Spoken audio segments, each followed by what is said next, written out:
Good evening, everybody. Thank you for coming on this cold and wet night. And firstly, huge massive thank you to Sue for suggesting this course and for arranging it and for getting some people to come and thinking of it. So it's really great and really lovely to see you all. So we're going to be talking about Tehillm, the inside story, and Sue asked us to talk about a few areas. So talking about the background to Tehillm, the authorship, the usage of it.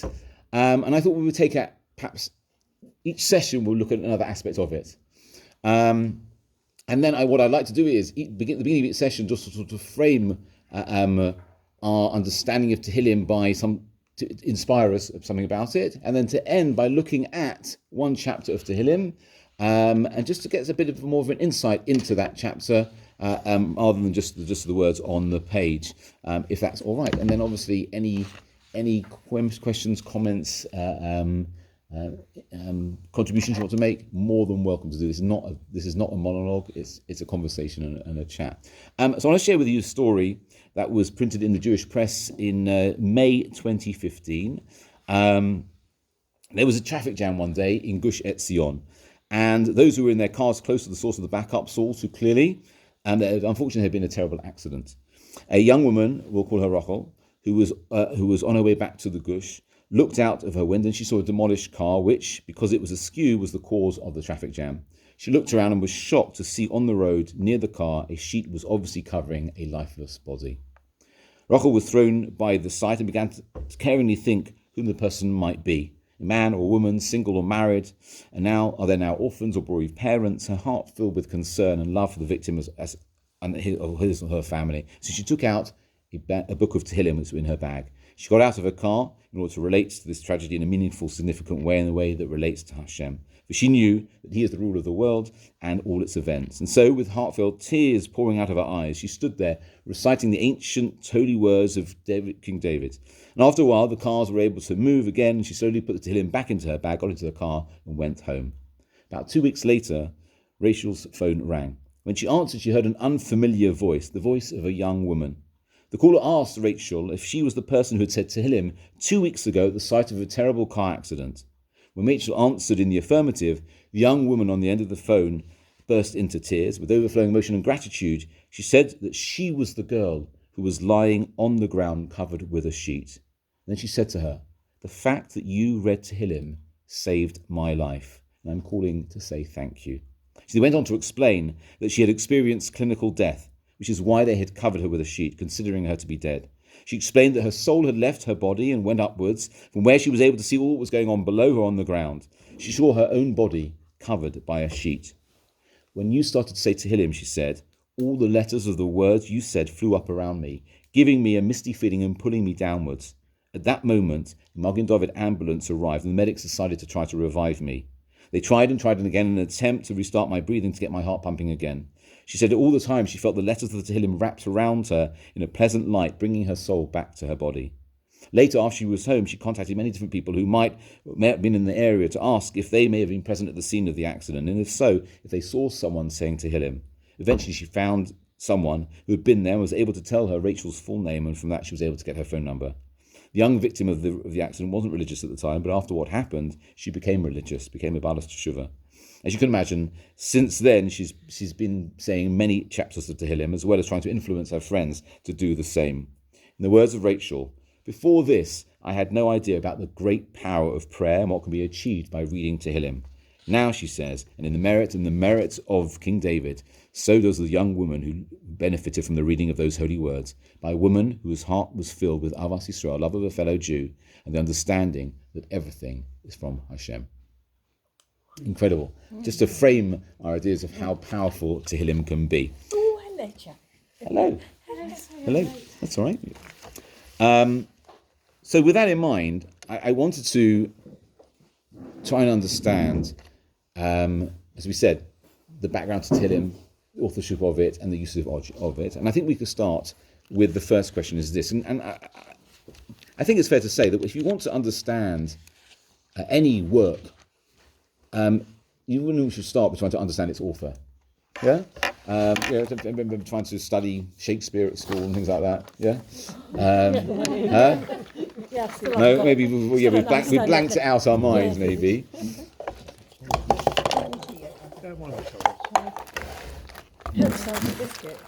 Just open the biscuit. Yeah, please. Please do. No, don't. If you open them, someone else will have. You won't mind open. So the obvious question is this. The question is this. That's what I hope to cover this evening. Why King David? I throw the question out there. Why did King David, they can ask that question in many ways. Why did King David write Psalms? Why was he merited to be the one who wrote the Psalms? And why is it his Psalms that we say and we hold to this great power and spirituality? So I'm not, anyone wants to throw anything out there? It's a good question, right? And I think he had a very troubled life. Interesting. Yeah. Okay. How does that? I think the psalm almost was he wrote this as a way of soothing his own soul because he was so troubled. Right. And he recognised that Hashem was his own, going to be his only saviour. Yeah. So I think that may be part of that. That's a great idea, and I think you're definitely onto something there, because to be able for someone's words to be relatable to others, you have to have experienced some of the things that other people will experience. Yeah. So if his words to resonate with someone who's going through difficulty, it's going to be far more powerful if it comes from someone who's been through difficulty. It may not necessarily be the same thing, but understands the troubles. And a person who's lived life free of care, of worry, of anything, may not be able to relate to someone who's had lots of difficulties in their life. And in fact, fascinating, I was going to mention later, but might as well mention it now, we're going to see some really interesting parallels between King David, or just David, as he was before he was king, and Moshe Rabbeinu. Because again, who would you think was the most appropriate person to lead the Jewish people out of suffering of years and years of exile and slavery in Egypt? Someone who understood what they were going through. Moshe Rabbeinu, according to, was it Disney? Prince of Egypt? Yeah? I think they got the story from the Torah. I think it was that way around. I'm never sure. But he grew up, the Torah does attest to it, right? He grew up in the royal palace. He was the person least suited to become the leader of the Jewish people because he didn't understand, it wasn't part of what their experience. And yet the Torah tells us, where did his leadership journey start? He says when he went out of the palace, he saw the people's suffering. He saw firsthand, and he felt that pain. He connected with them. And we're going to see, and I think you hit the nail on the head here, which is part of the reason why King David's words resonate so much with us is because we can identify with them, because we can identify with what he went through. Right? That's one aspect of it. But let's firstly even go back even the stage and say, what do we know about the book of Psalms? How do we know that David wrote them? Who wrote them? So let's look at source number one. So Gemara in Pesachim, says the Gemara, Tanya was taught in the Bryce, Rabbi Meir Omer, Rabbi Meir said, Kol tushbachos hamoris b'sefer Tehillm, kulan David Omram. All of the praises which are stated in the book of Psalms, all of them were said by David. Shinema, as a verse in Psalms says, Psalm 72, Kalu tefilos David ben Yishai. King David, the son of Yishai, concluded his prayers. Says the Gemara, Al Tikre Kalu. Don't read it as Kalu, he completed, but Ella Kol Elu, all of these. Now, again, some people can be quite cynical and look at these things. It's a nice little play on words here, yeah. But remember, Torah, Tanakh, is not how we see it here written on the page. It was never written like that. It was always written without vowels, right? A string of letters, yeah. So how do we know how to read the words as what those words are? Only by an oral tradition. These are the vowels which go with these letters, yeah. And these are where you break up the words, break up the string of letters into words. So although it looks cute, actually there is a basis to it because it's based on oral tradition, and therefore there is a basis for doing this. The famous one we know is the one it's in Pirkei Avot. It says about the luchot, about the tablets. Yeah, it says that the words of the luchot were engraved, charut ala luchot, says the Gemara, says the Mishnah, al tikrei charut ala charut. Don't read it as engraved, but as in chirut, as in freedom. Right? And therefore the Gemara then refers to that, which is a person's only truly free when they accept upon themselves the mitzvot of the Torah. Okay, so that's another example of it. But the rabbis had an entitlement to do it because they had a tradition for it. They didn't just sit around making up these things. Oh, I've got an idea. I've got 3 letters there and I have 2 letters around. I go, like playing Mummy Cup, right? They weren't doing that. That's numbers. It's not letters, is it? Yeah. Scrabble. So anyway, so it's an illusion. At best, at the highest level, we'll take it as an illusion, right? That the verse in Tehillm itself is alluding to the fact that King David wrote all of these words. Okay? That's the source number 1. Look at source number 2, the Rashbam. This Rashi's grandson, a commentary on that. When it says, David Amram, David said them, what did he say them about? What were these words for? He says, Al Hama'aros Shira, on all those things which happened to him. It's in a personal, Tehillm is straight away the right option, us. Tehillm, all the things that David HaMelech wrote, and again, we're opening up here a chink to say that perhaps he didn't write all of it, but everything that he wrote, even if he borrowed some of the words from other people, he was writing about personal experience. Exactly what you said, Helena, right? Exactly what you were saying. He was relating what was going on in his life. Something very personal. And we say, Devarim hayotzim min halev nechnasim lelev. Words that come from the heart, enter the heart. When something you say is really sincere, people not only hear what you're saying, but see what you're saying, because they can see it's coming from a deep place within you, they're far more likely to be moved to actually listen and comprehend what you're saying than if it's just words, right? We've all heard speakers like that, right? Yeah? And let's not get political, but right, often, you hear politicians and, we've all heard them, right? Sometimes it just sounds like they're ticking boxes, right? They're saying all the right things, but actually you're thinking, and always the giveaway is when they're speaking to Jewish audience is when they try and pronounce a Jewish word and they've got no clue, right? So I'm delighted to share here Hanukkah with you, right? Boom, we've got you, right? Purim, I've heard that one as well. Purim, that's a nice one. Okay. Yeah, so they're trying, right? But clearly it's been written for them. They're not their words, right? But there's far more, more things than that. So straight away we're seeing that even if David HaMelech didn't actually write the words himself necessarily, all of them came from a place of personal experience and from within. The Gemara continues in the box between 2 and 3. Tana Rabbanan, it was taught in a Braita. Kol shirot v'tishbachot she'amar David b'sefer Tehillim. All of the praises and songs which were said by David in the book of Psalms. Rabbi Eliezer Omer keneged atzmo amram. He said them about himself. So again, confirming what we said. He was talking about himself. Rabbi Shua, this is a machlokas, a classic Jewish exercise here. We have a disagreement, right? Rabbi Eliezer says he was talking about himself. Rabbi Shua says Keneged Tzibor Amram. He said them about others, about the community, or he said them on behalf of the community, for the community. How do you translate it here? Praises of individual that were later related to the community. So it may have started off as something personal. Like, he was writing a personal journal, right? Or these were the words he was using when he was conversing with God, having a conversation with God. But because there was something very special about them, and that it was uncover why that was, they became something which didn't remain as his own personal musings or prayers to God. It was something which were they to transmit it to everybody for our benefit. And that will answer a question maybe another time, but another session we'll talk about why is it that we turn to Tehillm, for example, in that case that we saw with that woman, Rachel, right? Why is it? What is the power in those words above anything else that we choose them? Gemara continues, V'chamim omrim, so there's a third opinion. The rabbi said, Yesh mehen keneged tzibur, Yesh mehen keneged atzmo. Some of them were for the general public, and some were private. Hamoritz beloshin yachid. Sometimes when we find them in the singular, then keneged atzmo, then they refer to himself quite obviously. Hamoritz beloshin rabim, when they're stated in the plural, keneged tzibur, then they're about the community or for the community. So that's pretty obvious, right? Says the Rashbam, again the commentary on that in source number 3.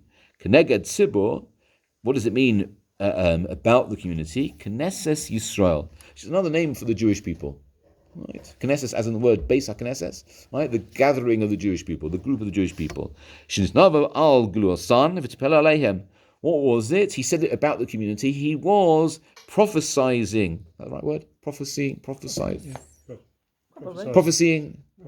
Thank you. Thank you. I was right the first time. I won't be able to get it a third time. Prophesizing. Was that it? Prophesizing about the Jewish people's exile and praying on their behalf.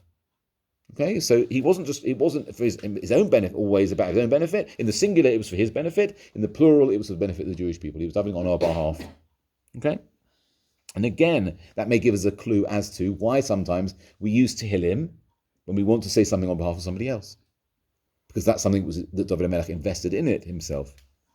So that was one of the things I was curious about as to why we use Tehillm at times when it's almost for somebody else. So if somebody's ill, something's going on in another country. Yeah. It's Israel, Tehillm.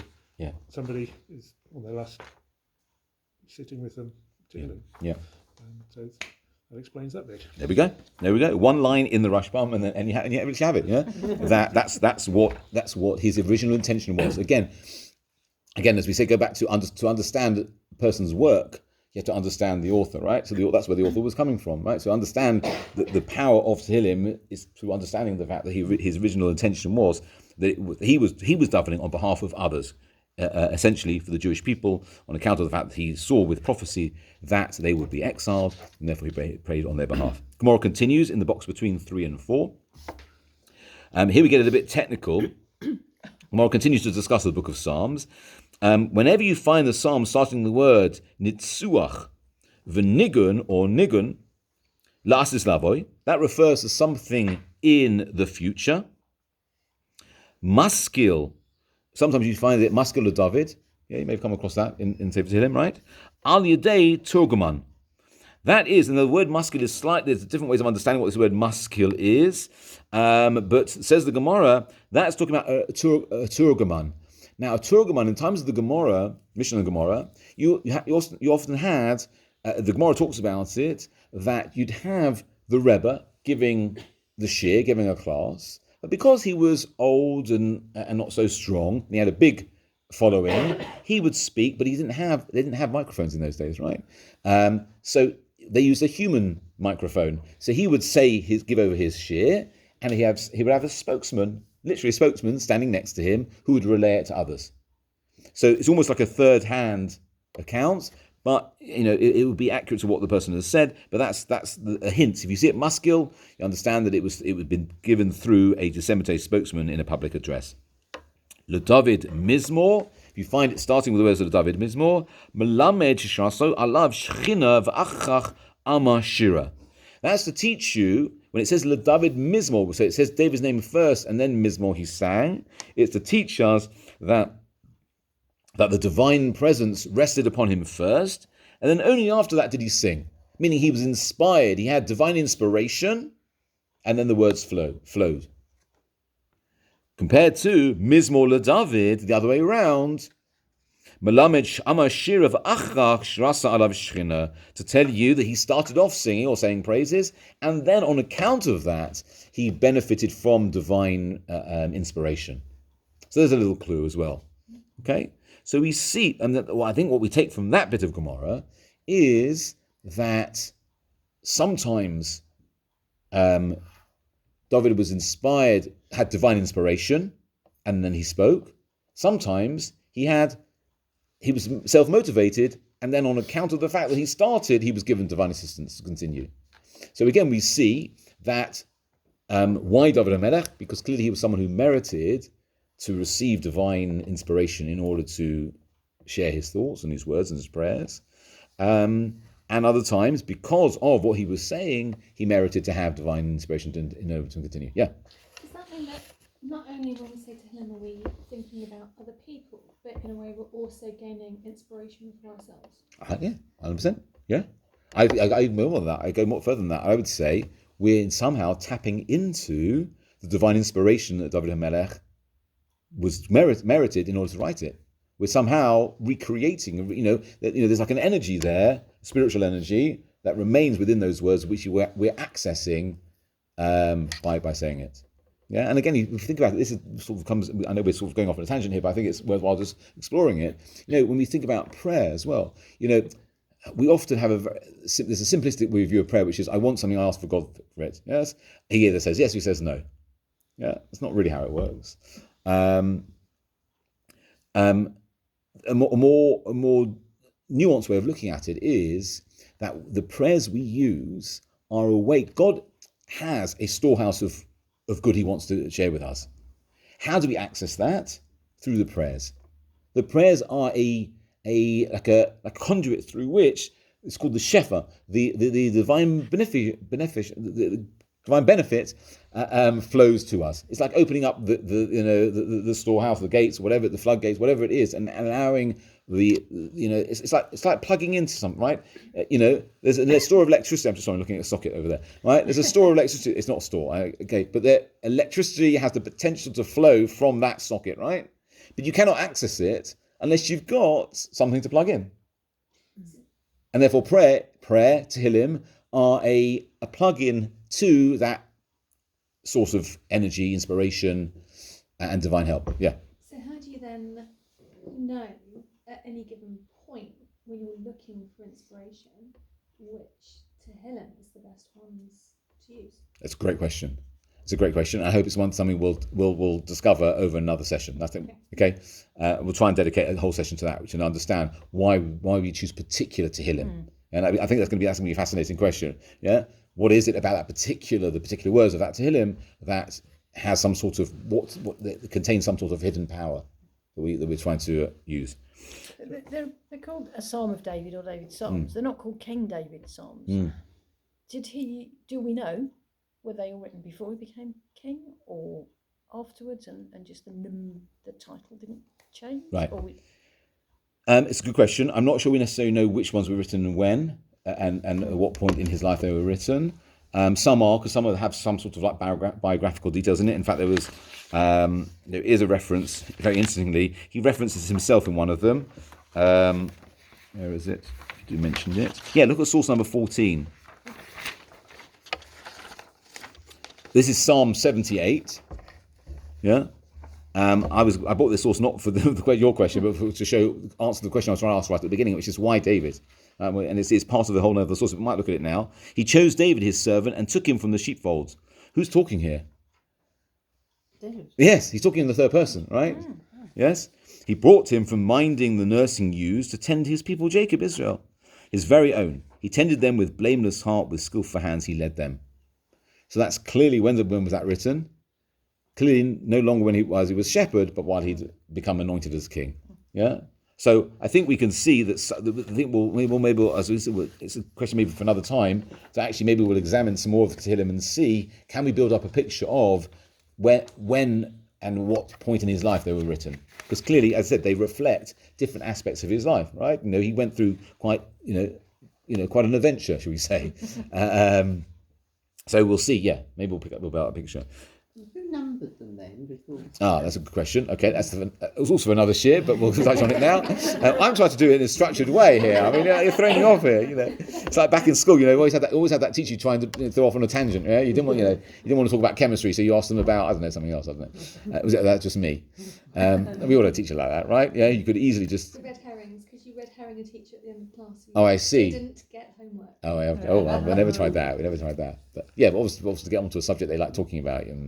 Also, what was the question again? Oh yeah, about the numbers. The numbers are a much later addition. Yeah. Anything in Tanakh, they are much later. The canonization of Tanakh was much later. Yeah, we will see there are sources again, and I mentioned right at the beginning about the parallels between David HaMelech and Moshe Rabbeinu.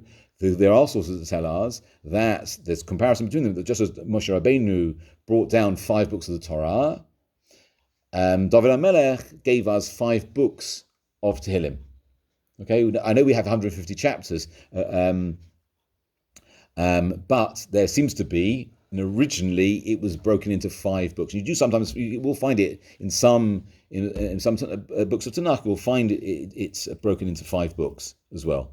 So we see there was an early canonization of it, and the ones we're familiar with, much later canonization. Okay. Bottom of the page, source 4, again, the Rashbam on that. So we said, bottom of the first page, Le David Mizmor, Sorry, I apologize. The reason why some of the sources are in English and Hebrew is because there's an English translation and a Hebrew. Well, the reason why some of them are only in Hebrew is because there's no English translation. Okay? But I will translate. And you have to trust me that I'm translating what's written on the page. But you're also welcome to go and Google Translate it as well. If it works, I don't know. It won't work because it's not modern Hebrew. So firstly, you said we had two things, didn't we? We've got, sometimes we see the David Mizmor. David's name is first, then singing second. Says the Rashba, mashma, that implies Tehillm haya David ruach hakodesh v'achach mizmor. I'm not sure exactly what he's adding here, but he's just explaining it a bit more for us. That implies the fact that it has David's name first implies that David HaMelech first had ruach hakodesh, divine inspiration, and then he sang Mizmor LeDavid, whereas the other way around, mashma mitoch hamizmor ba'ashchinu LeDavid, that during his singing, the divine presence came to him. Okay? But what we can take from both of that is that regardless of what point it came, it appears that he always seems to have divine inspiration. Okay? And again, that may go some way to answering our question is why David? Yeah? Because he was divinely inspired to say these words. Yeah, and what better? And again, in terms of going that question, we'll look at another time. Is why they're so powerful was because these aren't just words. Right? This isn't Shakespeare.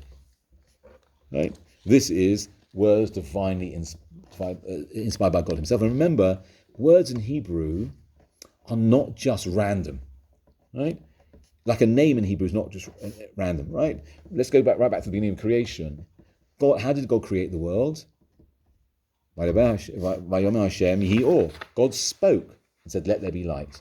Now, did God need to say that out loud? Did He need to verbalize His act of creation? Yep. It's a simple yes or no. It's not a trick question. No, Didn't need to. I mean, yeah, it'd make the Torah a lot short. I mean, there wouldn't be much in the Torah, right? Yep. You get nothing to read. But to put it, God said means that the ordinary man in the street can understand it. That's a very good point. That's right. And we say, Torah Medaber B'Lashon Adam, that the Torah speaks in human language for us to understand. Like we talk about the outstretched arm, we're not suggesting God has an arm, right? God get angry, we're not suggesting that God has human emotions, right? You're right. It's possible for us to understand. But what's the deeper message of the Torah recording that? The fact that it's Vayomeh Elokim Yihi Or, that God spoke, and it's this: that in Hebrew, speech dibur is also the same word as davar, meaning a thing. That words create. Words have a power inherent in them because that's how God created the world. We create our world. We are B'Tselem Elokim. We are created in God's image. Meaning, what does the Targum, the Aramaic translation, say there? If you look in Bereshit about us being B'Tselem Elokim, it says Ruach Mamalala, that we are a speaking spirit. We are the only beings who have a similar faculty of speech that God has, which is to create with our words. We create words. We can create worlds and destroy worlds with our words. Think about it. Every human being is considered to be a world, right? That's what the Gemara says. If you've saved one life, it's as if you saved a whole world, right? You can destroy a person's world with words, and you can build someone's world with words. Yeah? Yeah. Words have power, real power, and that's what Judaism is telling us, right? How do we get on to that? What are we talking about?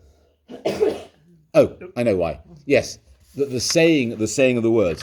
The fact that David HaMelech's words were divinely inspired, God's words are the building blocks of the universe. When we utilize those words, we are all in some way tapping into that creative energy that are inherent in those words. They're not just words. Again, it's not Shakespeare. Shakespeare's very nice, but it doesn't compare to the divinity of the words we have in Tanakh. Is that why then Lashon Hara is such a problem? Yeah. Because of the words. Yeah, 100%. Yeah, because the power. It's not. I mean, people say, "Oh, it's just words." It doesn't mean anything. It does mean something. You can literally kill someone. Again, the idea is when you embarrass someone, right? The Torah the Chazal talk about embarrassing someone with words, right? You say something and it embarrasses him. You're mavai someone of a rabbim in public, right? What happens? There's one or two things can happen. They can either go red or they can go white. Yeah. Either way, the Gemara says you're shedding blood. embarrassing someone in public is comparable to shedding blood. You're murdering that person. And it's a living death because they're sitting. What you've done to them in front of other people. It's if we totally understood that, we would be much more careful what we're saying. And even more than that, there's an amazing chazal that tells us that every human being is given a finite amount of words in this world. Once you've used them up, your time is up. You don't want to be a teacher then. It's not having to keep repeating yourself. I'm not sure if it counts if it's the same thing. Or a parent, I'm not going to say this again. You are going to say it, which means you are going to say it again, right? Yeah. Yes, so the old adage, sticks and stones may break my bones, but words will never harm me. Right. It's a load of- Yeah. it's a load Well, of yeah. trash. Yes. Yes. Yeah. Unfortunately, yes.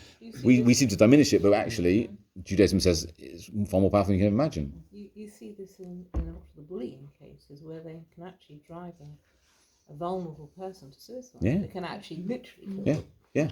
by using words. Just words. Yeah. Yeah, I mean, haven't actually physically laid a hand on them, Yeah. but they can, by using words, they can persuade them into suicide. It's not just that. You can say something to somebody who's as a teenager, and what you have said will follow them for the rest of their life. Yeah. That's a big Yeah. impression. Yeah, massive impression. Yeah, you can turn someone off to something for the rest of their lives, or you can inspire them for the rest of their lives merely by what words you say or how you say them. Yeah. So I think again we started to build up a picture of why King David and why Psalms are so powerful. If we turn over, if you haven't already, source number 5, another Gemara. This is the last Gemara of tonight, I think. No, there's maybe a couple more. Says the Gemara. Omi Kasvan. So now we're getting into actually who wrote the Psalms. Let's drill down a little bit more into that. So says the Gemara, Moshe Kasav Sifroi. Moshe Rabbeinu wrote his own book. Parshas Bilam V'Iyov. Yehoshua, sorry, it's not split up in here. He wrote the portion about Bilam in the Torah and the book of Eov, Job. Yehoshua Kasav Sifro, he wrote his own book, the book of Yehoshua, obviously. Ushmona Pesukim Torah, and the final 8 verses in the Torah, which obviously are after Moses' death. Yeah. Shmuel Katav Sifro V'Shoftim. Shmuel wrote his own book, the book of Samuel, and the book of Shoftim, the Judges. V'Ruas, and Ruas, and the book of Ruas. David Kasav Sefer Tehillm, whereas King David wrote the book of Tehillm, Al Yedei Asar Zakenim, through by the means of 10 elders of the previous generations. Al Yedei Adam Harishon, through Adam, the first human being. Al Yedei Malki Sedek Melech Shalem, the king of Shalem. Al Yedei Avraham, Al Yedei Moshe, Al Yedei Heman, Al Yedei Yudutan, Al Yedei Asaf. Don't worry about too much of these are. These were the last 3 were, I think I remember correctly, they were in the times of the temple. There used to be the Leviim had the duty of singing. There were 15 steps leading up, and they used to sing 15 sets of Mizmorim, of Tehillim. David HaMelech may have borrowed or collated their words. And you see Rashi in source number 6, so he goes through, what does it mean by the hands of the 10 elders? He wrote in it things that these elders had said who were before him. And some were in his days, like Asaph and Heman and Yudatan, of the Levite singers, by the hand of first Adam, such as my unformed body your eyes saw, how weighty your purpose is to me, Psalm 139. First Adam wrote it. By hand of Melchizedek, said God to my God, sit at my right hand, and all that, Psalm 110. By the hand of Avraham, as we have said above, Eitan the Ezrahite is Avraham. Hand of Moshe, Tila Moshe we see, Tefillah Moshe, Psalm 90, and the 11 Psalms in its order from 90 to 100. And Haman, a muscle of Haman, that's not the one from the Purim story. Okay, I'm trying to really not to say it in that way, but I'm not sure how else to pronounce it. And by Yudatan, for the leader of Yudatan. Okay, so that's a little insight again. So we did mention at the beginning that not all of it was his original work. He's collated some of it, gathered some of it together, and put it all in together. Rashi continues on source number 7 and picks up on the fact that it says, the praises of a man. This book was composed with the 10 expressions of song, with conducting, with melody, with musical accompaniment, song, praise, prayer, with blessing, with thanksgiving, with praises, and with praise God. These correspond to the 10 men who composed them and all the ones we've just seen. Okay. So that's a little bit about the authorship of it. And I want to go a little bit further into why particularly David. Why was he chosen to write it? And here we need to go into the book of Shmuel, in source number 8. Would someone else like to read? You don't have to. I'm not going to force anyone to do it. No, I'll do it. All right. No, you'll do it. Thank you. And God said to Samuel, "How long will you grieve over Saul, since I have rejected him as king over Israel? Fill your horn with oil and set out. I am sending you to Jesse the Bethlehemite, yes, for I have decided on one of his sons to be king." Samuel replied, "How can I go? If Saul hears of it, he will kill me." God answered, "Take a heifer with you and say, I have come to sacrifice to God. Invite Jesse to the sacrificial feast, and then I will make known to you what you shall do. You shall anoint for me the one I point out to you." Samuel did what God commanded. When he came to Bethlehem, the elders of the city went out in alarm to meet him and said, "Do you come on a peaceful errand?" "Yes," he replied, "I have come to sacrifice to God. Purify yourselves and join me in the sacrificial feast." He also instructed Jesse and his sons to purify themselves and invited them to the sacrificial feast. When they arrived and he saw Eliab, he thought, "Surely God's anointed stands before him." But God said to Samuel, "Pay no attention to his appearance or his stature, for I have rejected him. For not as a man sees does God see. Man sees only what is visible, but God sees into the heart."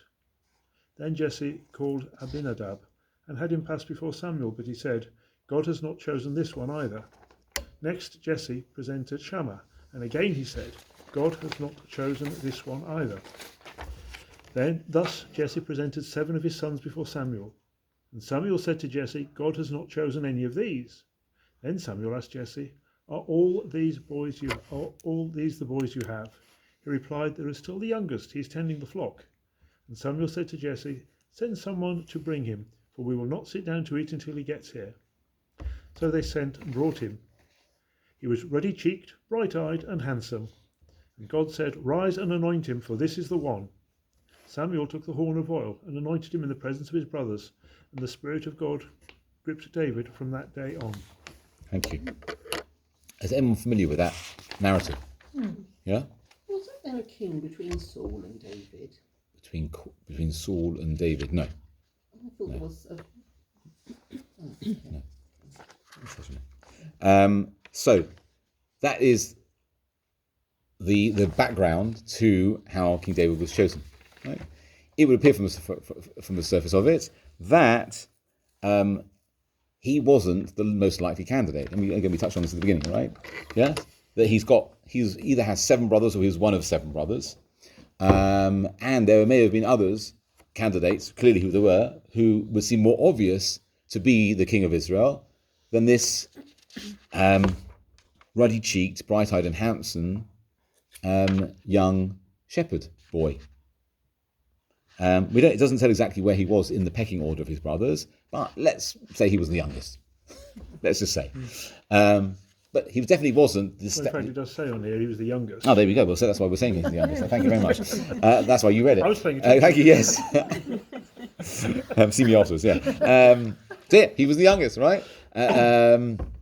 But what else do we take from that? There's a couple of things I've highlighted in there just as a clue, but without looking at those, what else do we take from that? Sorry? Not about appearance. Yeah. Okay. It's not about where you are in the family hierarchy. Right. So it's not about you couldn't inherit this necessarily. Yeah. So although kingship is actually, although the monarchy is an inheritance, it's not. It's not. What's it called? It's not. It's a meritocracy, right? That if you are deserving of it, it will find you, or you'll be found. Yeah. So again, a clue to why King David. Yeah. Because with Moshe Rabbeinu, he had a speech impediment, so he didn't consider himself a fit person to be a leader. Right. But he had his brother to assist him. Yeah. That's right. Yes, 100%. He refused a number of times to God. Yeah. Right. What's also the parallel with Moshe Rabbeinu and with this narrative here? How's Moshe Rabbeinu described when he's born?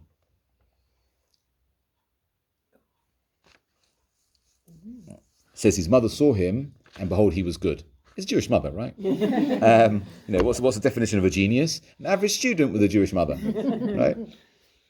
But there was clearly something about him Again, the Farshim was saying, what does it mean? There was a light radiating from him, which she'd hidden for 3 months but could hide no longer. And that's why the whole story of having to put him in the bulrushes, right?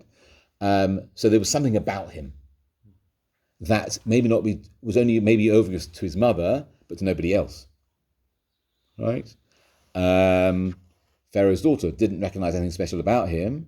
She referred to him as just the one who's been drawn out of the water. That's how she defined him, was just a child who's been found in the water.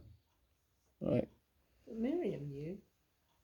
Miriam knew, yes. Well, Miriam Hanaviyah, right? She was a prophetess, right? That's how she knew. Yeah, and that's what God is saying here. Unless you've got prophecy, and very interesting, there are Mefarshim, I didn't bring them all of them here, but there are Mefarshim that say that God is teaching Samuel a lesson here. He says, you thought you were a seer, S-W-E-R, right? Mm-hmm. You thought you had this prophecy, that you'd be able to discern who it was. I'm going to teach you, actually.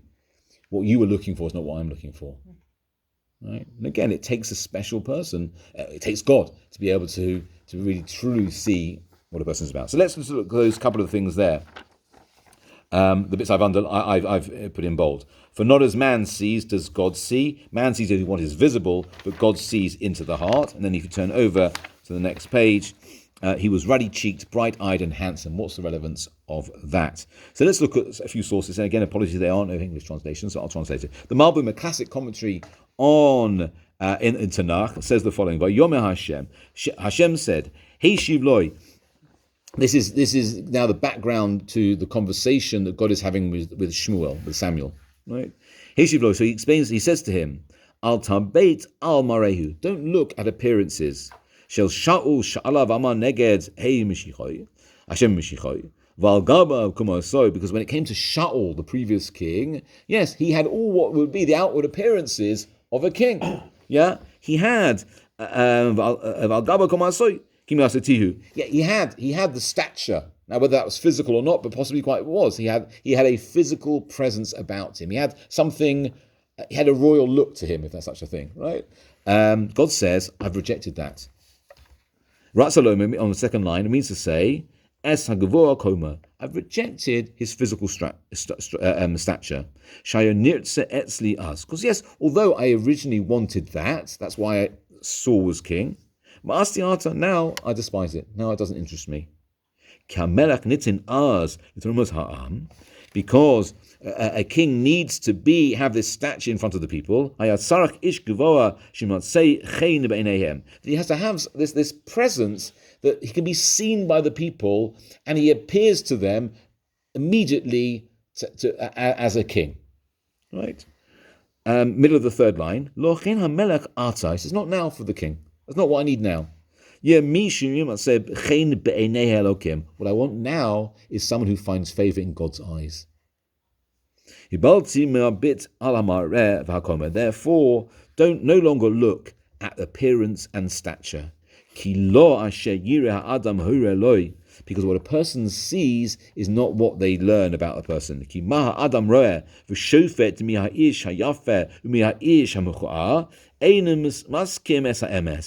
when we as human beings look at someone else, yeah, part of human nature, part of the human condition is we come to snap decisions about people. Yeah, there's a fantastic book called Blink.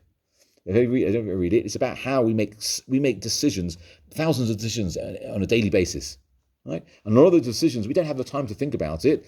Our brain is conditioned to make a snap decision about it, right? You know, like when you're walking down the street and someone's walking towards you. You made that you've done that dance with someone else in the street. It doesn't always work, right? But we know in our mind we need to do something, right? Those sort of things. But when we see things, right? When we see other people, we make judgments about people. It's natural, right? Rightly or wrongly, it's a shorthand self-survival technique, right? And I always use I've used this example many times. In the 1980s, there was an advert for the Guardian newspaper on TV.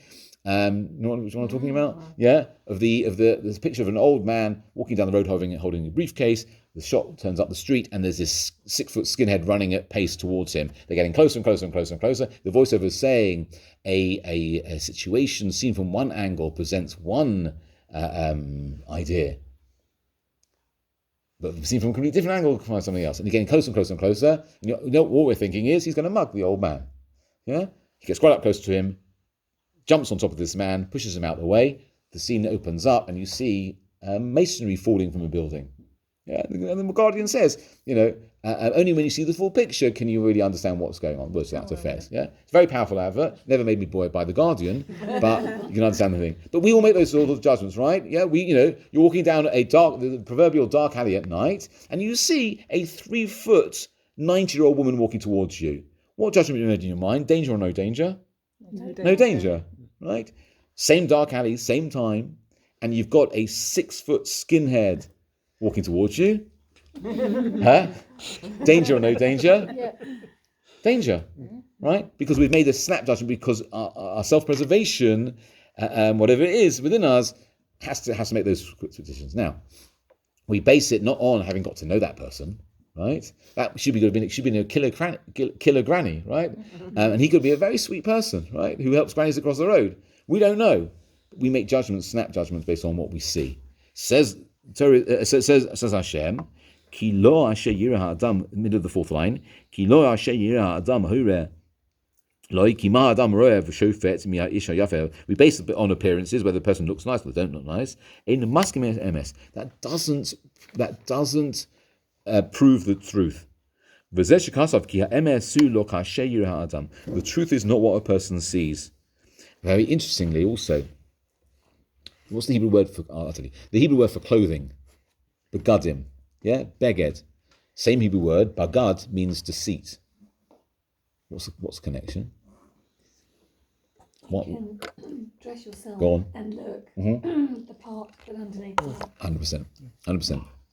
We don't actively do it. Yeah, we don't set out to deceive somebody, but you can give off a false impression, right?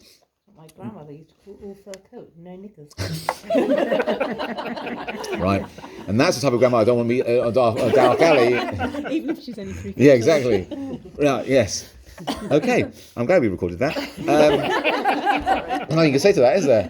Yeah, that's in Psalm number 151. But it is the way you just somebody pictures themselves, Right. puts themselves Right. forward as wealthy and, Yeah. and but underneath they're Yeah, quite we lovely. No, but all to a certain degree present an image, right? So, for example, what you'd wear to a job interview is not the same that you'd wear on the beach. Yeah. I mean, I would, but no one else would, right? Normal people, you choose the correct clothes of the correct occasion, generally, right? People also hide behind it, so you can have somebody who Right. looks like they're Yeah. absolutely fine and underneath really they're not. Yeah, I remember when I was 18, I did jury service for the first time, right? And yeah, it was it's painful, right? But I remember the guy standing in the dock. He was wearing a suit. He looked very well presented. And obviously he tried to present an image. And only right at the end after a couple of days of the trial, did I notice he moved his arm and I could just see tattoos on his arm, which I hadn't seen before. And again, gives you a whole different impression to someone who's suited and booted, but they've got love and hate on their knuckles, right? So yeah, we actively choose it. And what's the point you made again? Sorry. It's people hide Right. behind it. Right. And they can conceal good intent, bad intent, Right. problems that they've got Yeah. that you wouldn't know by Right. the way that they're Yeah. outwardly appearing. Right. So it's a facade, often a facade, right? Again, sometimes consciously, sometimes subconsciously. But what we're learning here is that God can see all through all of this. Yeah. End of that line. The truth is not what a person sees. That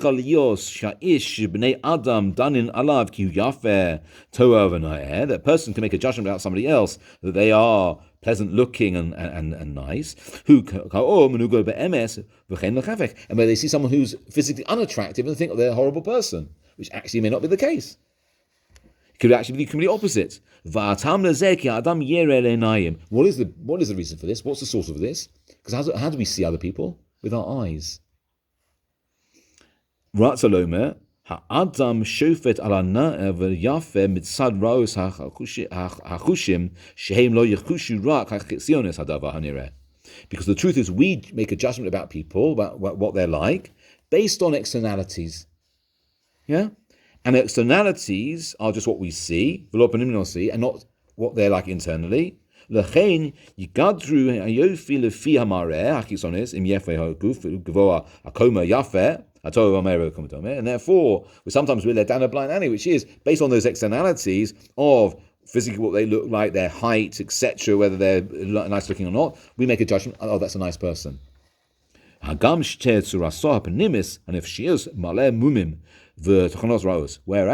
actually, on the inside, again, what's the old saying? Don't judge a book by its cover, right? Actually, internally, they may be full of mumim, which are blemishes, right?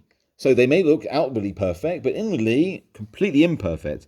Lo kein Hashem, the penultimate line. Lo kein Hashem yireh lelev hu. Lo yabit rak lelev al suraso hapanimis im hayayof b'tuch anasoi v'nai b'mulasoi ze ha'ish hayafe etzlo hagam shachitzonis ha'ish shafel hakoma mechoa ma'areh. God disregards the externalities and looks straight into the person's heart. Yeah? And to understand exactly what they are like on the inside. We have a saying that a truly good person is their outside is the same as their inside, right? There's no dichotomy between the two, right? But God can see even if the outside doesn't match the inside, God's concern is about what's on the inside. Okay, so straight away we're seeing from this narrative something really powerful, which is one of the reasons God chose David HaMelech is because he saw something within him that other people didn't see. And we see this a lot if you think about it, and you think about it not on an individual level, also on a national level. Why did God choose the Jewish people? Again, if you were to choose a people who had the most chance of survival, of success in this world, of admiration for those around us, I mean, what's going on at the moment is a perfect example, isn't it? Why give us a land that has no oil, right? I mean, in the middle of where why surround us with people who hate us, who want to kill us, right? It's counterintuitive. Because God saw something within us that defies us numerically, physically, etc., etc. All the other things you normally think, the Roman Empire, the Greek Empire, these are perfect examples, right? They had everything going for them. And yet, where are they?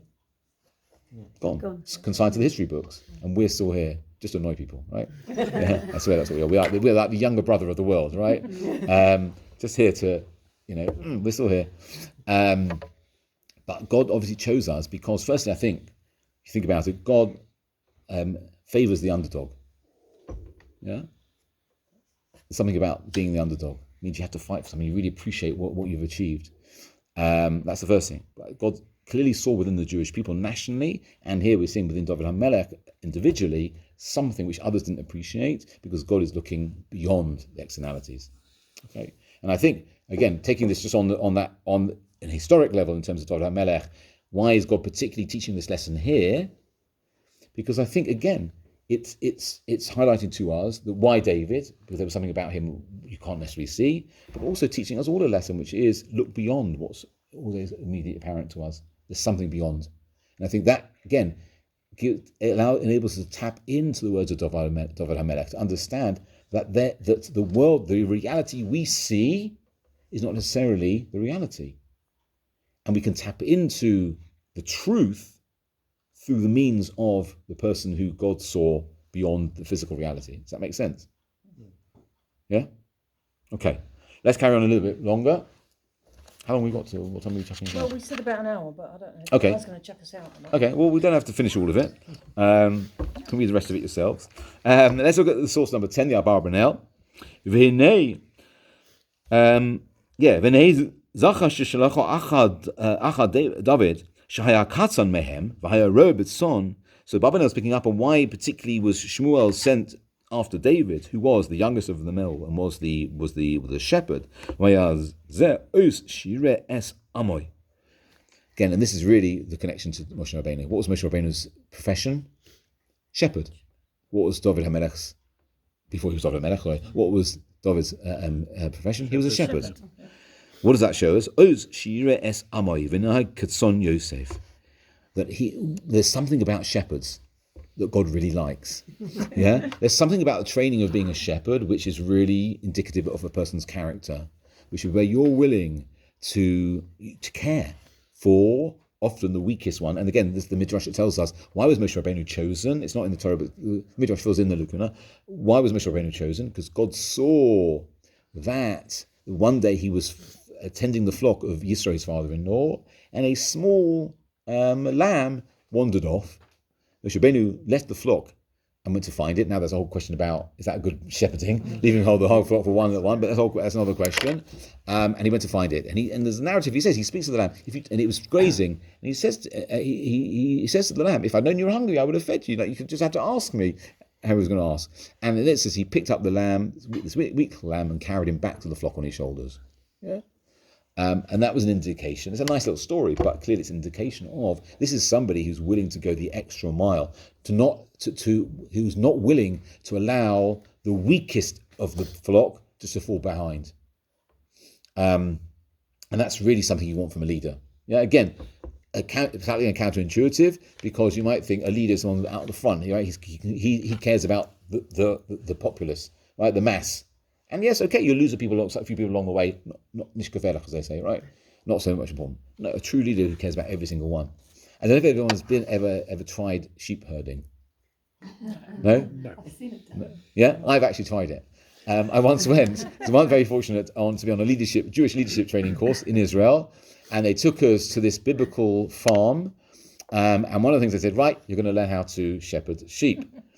And again, we think and it's all about learning about modes of leadership, right? We generally think the mode of leadership is the leader stands at the front and the people follow.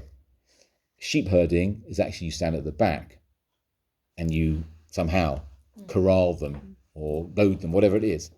And you obviously learn that there are different modes of leadership. What we might think is the most effective one, not necessarily the most effective one. So there's something about shepherding that you learn patience, you learn care of the weakest, that is something that was the Moshe Rabbeinu, singled Moshe Rabbeinu out, and clearly now singles out David HaMelech to be a good leader of the Jewish people. So, When you're doing the shepherding, do you find that there are...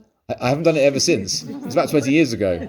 Yeah, I didn't... But where their sheep, the other sheep tended to follow, there was always one sheep that was pain in the backside. And you've got to learn how to deal with that as well. Yeah. And that's a good leadership skill to have, to Yeah. know which one of your flock is more likely to be followed and which one is going to cause the problem. Yeah.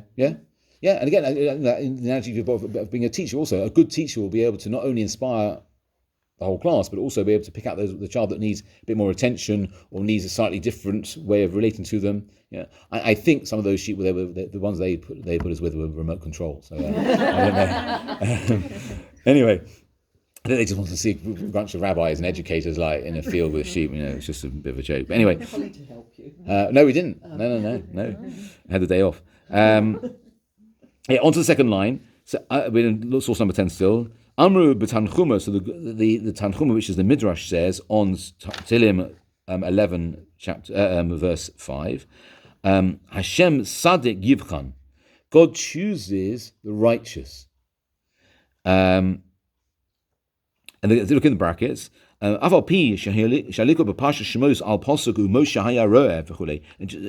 though it says in the verse in Shemos that Moshe Rabbeinu was a shepherd, maybe Midrash Shem Tanchuma. Oh, sorry, I don't know. He's saying I've searched out the whole Tanchuma, I couldn't find it. Okay, that's like when you search for something and it says can't find, page can't be found. That's what he's saying. Sorry, carry on off the brackets. What was it about him that he chose? Amar Yitzchak b'Mareh. The fact that he was a shepherd. David Nivchan b'Mareh. David was chosen on account of that. Shnema Roeb Betzon. He was shepherding the flock. Amos b'Mareh Nivchan. Amos, the prophet Amos, who was a shepherd, was chosen. V'chanu Hashem brings a verse in Amos.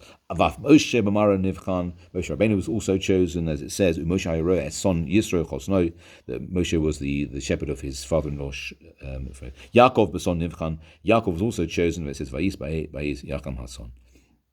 So we see there's something about being a shepherd that made David perfectly suited to become king, and then also by extension to be able to write Tehillm for us. A couple more sources, yeah. Source number 11. We now move back into English. The Malbim also asks.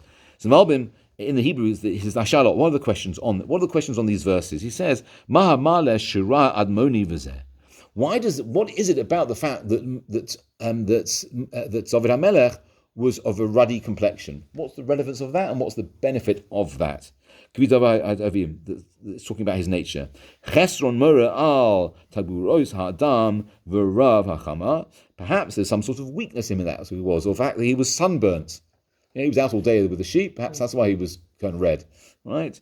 Why does it say im yafa enayim tachas v'yafa enayim bevav? Why does it say that he was? If you look, we don't have the Hebrew, but it says so he was ruddy-cheeked, bright-eyed, and handsome. Yeah, why add that in? What's the connection between the two? So it says the Malbim. If he had remained on Shmuel's human distinction, he would have decided that he was unworthy. Meaning, looking at him, just looking at this pale, well, he wasn't pasty faced, but ginger kid, right? It's an age-old prejudice, right? Maybe he was also left-handed, who knows? He would have decided that he's unworthy. But God would see to the heart and know from the goodness of his choice he would do justice and righteousness, and the nature of the planted redness he would use to fight the wars of the Lord. Who's the other person in Tanakh who's referred to as red? Esav. Yeah? Now, if you're thinking of someone who's red then, and that's synonymous with a bloodlust, right? You would think, well, if David HaMelech shares that, he's totally unsuitable. We'll see that David HaMelech was a warrior, right? But that's qualified. The verse is saying, yes, he had this warrior-like quality to him, but he was also bright-eyed and handsome. He had a good eye, and he was a pleasant appearance.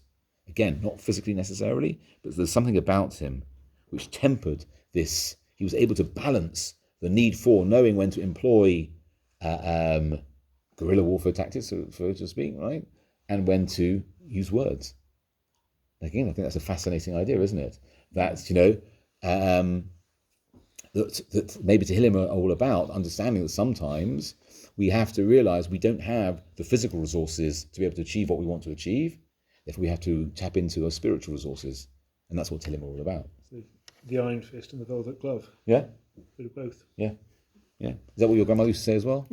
Similar. No. So and the nature of the planted redness he would use to fight the wars of the Lord. And from the city of the Lord all the workers of On, and the one who is desired in the eyes of the Lord, that when he finds a bad inclination in his nature, he will rule over it on the part of his righteousness and the goodness of his choice. That's fascinating. So he's saying, David HaMelech, was he perfect? No. Why would you not choose someone who's perfect? No one is. Okay, no one's perfect. You're right. Yes. They can develop and learn along the way. Right, so they're developing, so they're not static. Again, Esav was Asui. The Torah is telling us he was fully formed. He came out with Bris Milah. The idea was that he didn't feel that he had need to develop himself. He thought he was a finished article from birth. Right, whereas as we know, as part of our life's work is to develop ourselves, is to refine ourselves all the way. That's it, because people can see how he developed, Mm-hmm. so they can aspire to do the same. Whereas Right. if somebody's perfect, it's like, well, what's the point? They're already perfect. I can never live up to that. Right, brilliant. That's right. It's about relatability, yes? That if you see someone who is got everything going for them, is absolutely perfect, you can't relate to that person because they're not like you. But if you see someone who's just like you, has the human frailties, has weaknesses, and yet somehow manage to overcome them, it's like the underdog, right? They are the underdog themselves.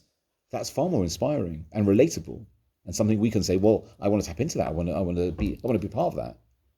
Yeah.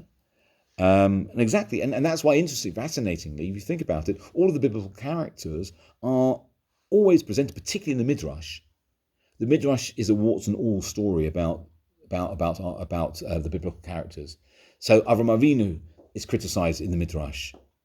Yaakov, Yitzchak, there's chinks of something about all of them. And why does it do that? The Midrash goes out of its way to show their human frailties in order that we can relate to them. Because if they were perfect, they would just be like these on a pedestal, and we wouldn't know where to learn from them. The whole point is we need to learn from them. Okay, so that's one thing. So that's really interesting. Why David HaMelech? Because he was relatable. He was a human being. Yeah. And then let's do final source number 12.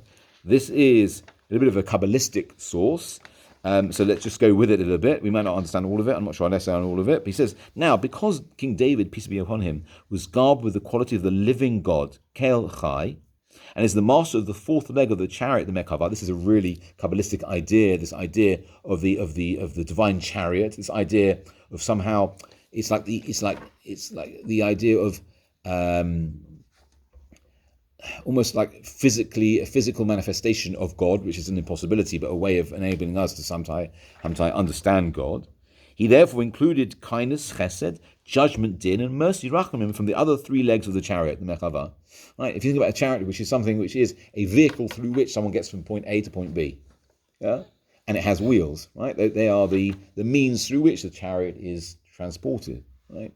What are the wheels? So he had three of them, right? He had chesed, din, and rachamim. So he was, although it was three wheels, but a three-wheeler maybe. It was a three-wheel wagon, not a four-wheel. To the back. You normally only see them with two wheels, chariots. Yeah?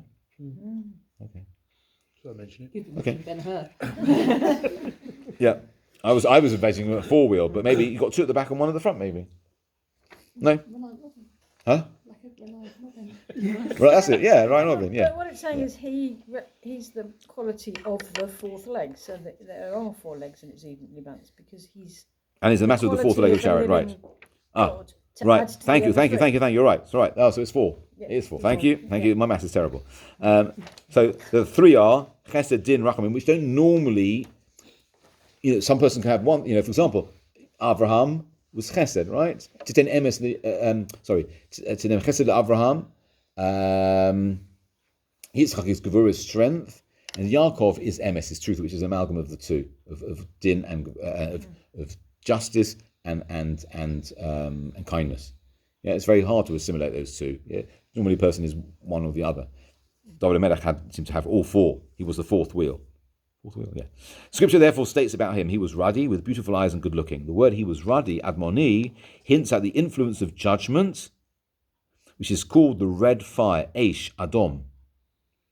The words with beautiful eyes, Yifer Einayim, refer to the kindness of Abraham, Chesed Abraham, which is called a kind eye, Ayin Chesed. And he was the eye of the world, Eno Shel Olam. The words good looking, Tov Ro'er, refer to splendid Tiferes, which is the quality of Yaakov, which is the quality of good, Tov, which is tied to. Now, if you question this with the verse about Esav, the first one emerged red, Aboni, know that the redness of Admoni of Esav has neither good, Tov, nor beauty, Yofi. But if it is, as the verse continues, completely red, like a hairy mantle. Contrast about David, it says, he was ruddy, Admoni, with beautiful eyes, Yafeinayim, and good looking. So again, why was he chosen? Why David HaMelech? Because he was able to combine these different traits, which is a very unusual thing to be able to do, and therefore something which just particularly stands out.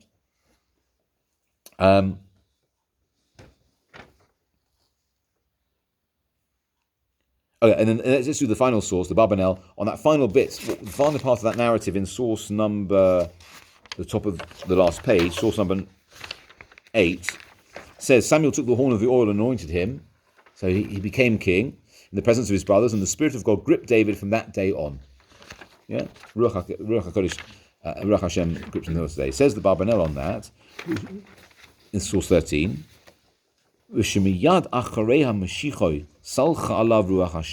immediately after having been anointed, the divine spirit shone upon him. Rutsaloma, which means to say, Sheshrata bo ruach hakodesh b'gvura v'chochma v'imos zeme v'alei asur v'alei navel. What does that mean? That the spirit, the divine spirit rested upon him with strength, with wisdom, and with pleasantness of song. So basically, he had it all. From that moment, he was imbued with all the things he needed. Middle of the second line. You can explain it. The divine presence, the divine spirit rested upon him according to the plain meaning. That everything he did, he became successful at, or Hashem made him successful at it. As it says, the lion came upon him and the bear came upon him. He was successful because of the divine spirit that was in him.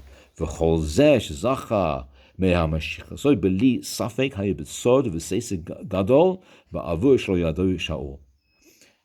At that very moment, remember we said that Shmuel and Shaul, they wouldn't have understood that David HaMelech was the one that God had chosen. You couldn't see it from the outside that he was the right person. But the moment that he was anointed, it became immediately apparent that he was the right person, because you could clearly see from that point on that what had previously been hidden, it was that the potential was laying latent within David HaMelech. But the moment he had the oil anointed on him, he assumed that position, and that position assumed him. And it became incontrovertible that he was the right person. Okay, we'll leave it there. I did say we would finish with Tehillm, because I think, otherwise, why not? We only had a couple more sources to do anyway. And that's the source. So we saw source number 14 anyway. I'm glad we did that one. So let's do source number 15. That's the one I wanted to finish on. All right, brilliant. It's almost as if I planned this. I just make it look like I haven't, right? It's just it's an amazing trick. Okay, so the first chapter of Tehillm is one that actually familiar to us. Ashrei ha'ish asher lo halach b'sas rishayim u'v'derech hatem lo amad u'v'moshiv leitzim lo yashav. Praiseworthy, happy is the person who doesn't walk in the counsel of the wicked, and in the way of sinners he doesn't stand. The place of sinners he doesn't stand. V'moshiv leitzim lo yashav, and he doesn't sit in the company of scoffers. I love that word. That's a great word, isn't it? Scoff. It doesn't mean people who scoff, right? It means people who mock, right? Mockers. Says the Gemara in Brachos. Okay. Every chapter that was dear to David, he began with the words "happy is" and concluded with "happy is." He opened with "happy is," as is written, "Happy is the man who does not walk in the counsel of the wicked, or stood in the way of sinners, or sat in the dwelling place of the scornful." And he concluded with "happy," as it's written at the end of the chapter, "Pay homage and purity, lest he be angry and you perish on the way when his anger is kindled suddenly. Happy are those who take refuge in him." And that's Psalm 2, verse 12. And says the Gemara, we see that these two chapters actually constitute a single chapter. Interesting. So straight away, you've learned something already now. That chapter 1 of Tehillm, chapter 2 of Tehillm are actually one long chapter. Yes? So there's something to learn. But what one wants to take away from that is that the Gemara is telling us that something really dear to David HaMelech he will start off with the words Ashrei. Yeah? Ashrei ha'ish asher lo halach. What's he saying straight away? The first chapter of Tehillm is saying a truly praiseworthy person, a person who is valued in his own eyes, he values himself, is somebody who understands. The first thing you've got is, as we say also in Tehillm, Sumi Rave Aseh Tov. Before you can do good, you've got to avoid doing wrong. That's the first thing, right? Avoid doing what you shouldn't do, and then everything else pretty much will flow. Right? And avoid those bad influences, and avoid those people who just make fun of people who are trying to better themselves. The rest of it, they say, is commentary. Any questions, comments, observations of what we said tonight, or haven't said tonight? Have we at least got a little bit of an insight into why David HaMelech? Yeah. Thank you. Okay, thank you all. 2 weeks time. 2 weeks time. 2 weeks time.